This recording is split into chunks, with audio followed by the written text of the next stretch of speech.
السلام علیکم خوږو ملګرو ستړي مشئ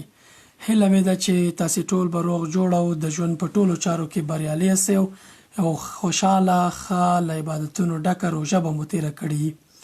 که چیرې موږ تاسې دغه تېرې شل یا شپې یا ورځې چې د روژې مبارکې تېرې شوي دي که دا مو په بې پروایۍ تېرې کړي خدای مه کړه او یا مو عبادتونه پکې کم کړي نو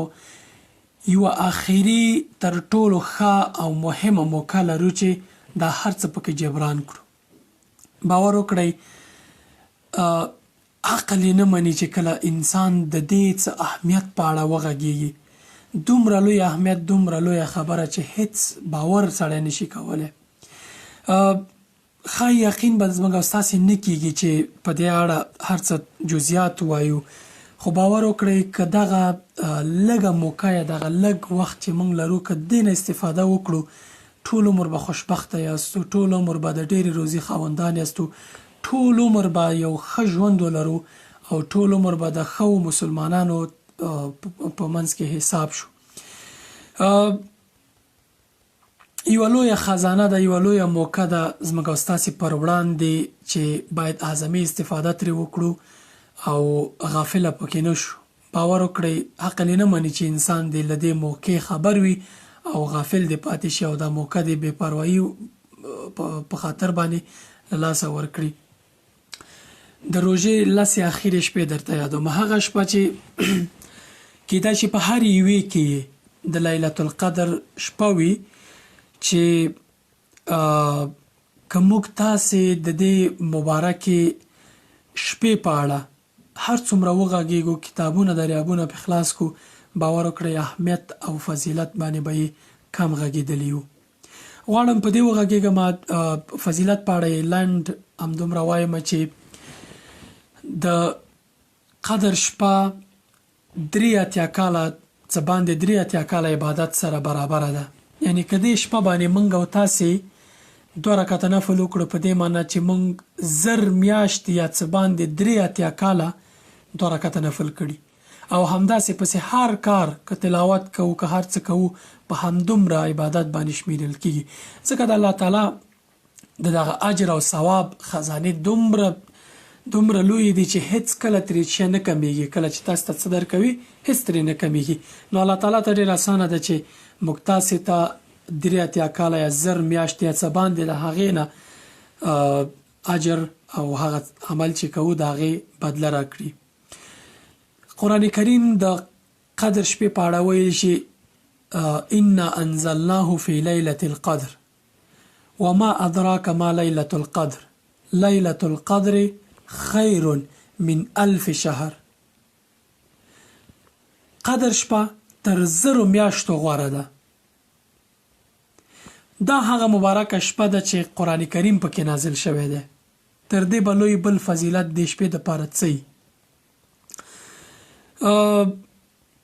که څومره په فضیلت باندې وغږیږو شاید کمه وي، خو راځئ په دې وغږیږو چې دا شپه مونږ څنګه موندلی شو، څنګه د قدر شپه ومومو، څنګه پوه شو چې دا د قدر شپه ده. دغه ځینې علامې چې ځینې خلک یې وایي چې د قدر په شپه باندې مثلا سپینه غاپي یا بارانونه نه کیږي یا اسمان کې رڼا وي یا ځینې دغه څو علامې چې په اړه ویل کیږي ډېر قوي شرعي صحیح دلایل نه دي د دې دپاره ثابت شوي او دا په دغه دلایلو باندې نه ده ثابت شوي دغه چې که داسې سپی ونه غپلو نو دا به د قدر شپه. اسلام او په ټوله کې د الله تعالی نظام عجیبه دی. کله چې یو انسان دپاره یو هر څه ورته وایي چې ګوره د یوه میاشت د روژې مبارکه تا دپاره یو ښه موقع ده چې د تیر یوه کال یا تیر ګناهونه پکې وبخې، خو دا انسان کیدای شي په دې روژه کې 10 شپې یا 10 شپې یا هر څومره په بې پروایۍ بې غورۍ باندې تېرې کړي، بیا هم 10 شپې اخرې بیا درته مهمې کړي، په هغو کې طاق شپې درته مهمې کړي، په هغې کې بیا 1 یا 2 شپې لا پسې مهمې کړي. په دې خاطر باندې که تا نه یوه موقع مس کېږي، تا نه یوه موقع لاسه ورکړې، بله درته راځي، بله درته راځي، تر څو چې ته دغه موقع نه اعظمي استفاده وکړې. د قدر شپې علامو نه تېرېږو، علامې که یي که نه یي، سخته ده چې پیدا یې کړو چې د علامو د طریقه قدر شپه وپېژنو. یوه تګلاره، یو مهمه تګلاره چې پیغمبر صلی الله علیه وسلم کارولې هغه دا ده چې د روژې مبارکې اخیری 10 یا 9 شپې چې دا اوس موږ یې لرو پر وړاندې هر شپه په دې نیت باندې عبادت وکړئ چې دا د قدر شپه وي. که احیانا د قدر شپه او موږ او تاسې پکې برابر شو او په ویښه باندې یا په عبادت باندې مو دغه شپه تیره کړله، باور وکړئ د ټولې عمر 83 کاله کېدای شي موږ او تاسې ژوند ونه کړو، خو د 83 کاله عبادت به مو پکې کړی. لویه خبره ده، کوچنی نه ده، باور وکړئ، له زړه یې درته وایم. خیر، که روژه کې مو په سیریالونو، که روژه کې مو په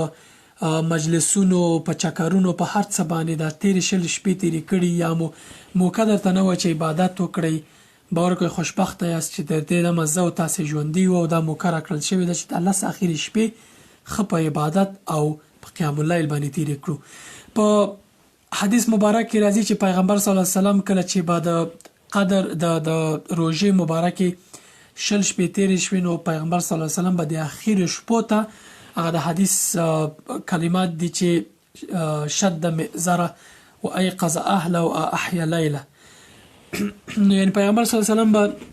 کله چې دغه اخرې 10 شپې راتلې نو ملا به یې ورته تړله،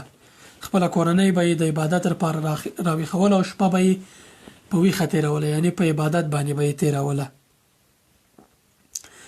نو زموږ دپاره تر ټولو ښه طریقه دا ده چې دا شپه پکې ومومو چې هر شپه دغه څو شپې چې پاتې دي په دې نیت باندې عبادت وکړو چې همدا د قدر شپه ده. که انشاءالله دا د قدر شپه وه، ستاسې دغه عبادت دغه نیت هر څه حسابیږي او د قدر شپې له برکتونو او له اجرونو برخمن کیږي. اوس پوښتنه دا ده چې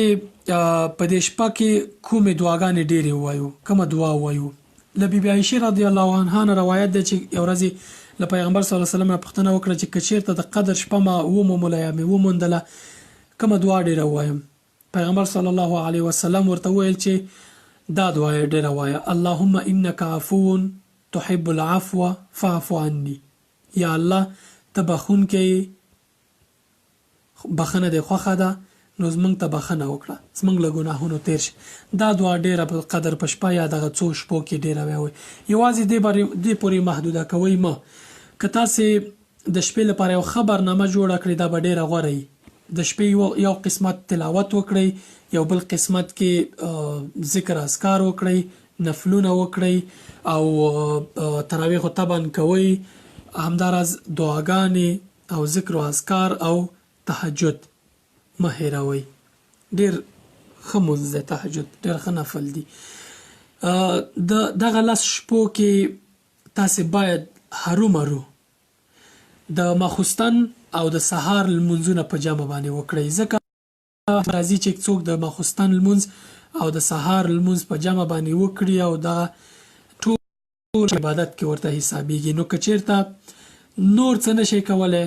اول خو یې وکړئ چې دغه شپه په قیام اللیل یا په عبادت باندې تیره کړئ. خو که بیا هم نشئ کولی، امکانات یې نه لرئ یا سخته ده، درته نشي کېدی، نو حد اقل په روژه مبارکه کې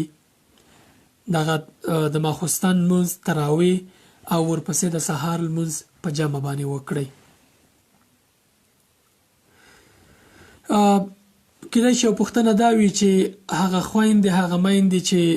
په روژه کې ناروغه یا میاشتنۍ ناروغي لري هغه څه وکړي؟ یوازې قرآن کریم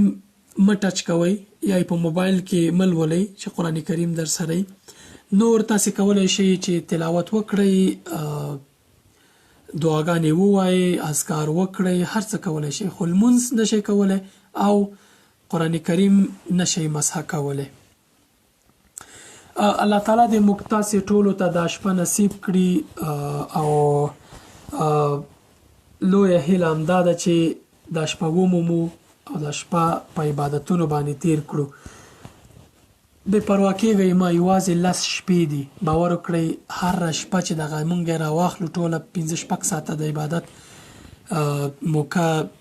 ښه ده چې موږ او تاسې ځان ته ځانګړې کړو. 2 ساعته، 1 ساعت، نیم ساعت، هر څومره چې کولی شئ خو فکر وکړئ چې هر څومره عبادت کوئ 83 کاله درته حسابېږي لویه خبره ده. که صدقه ورکوئ همدا څو ښې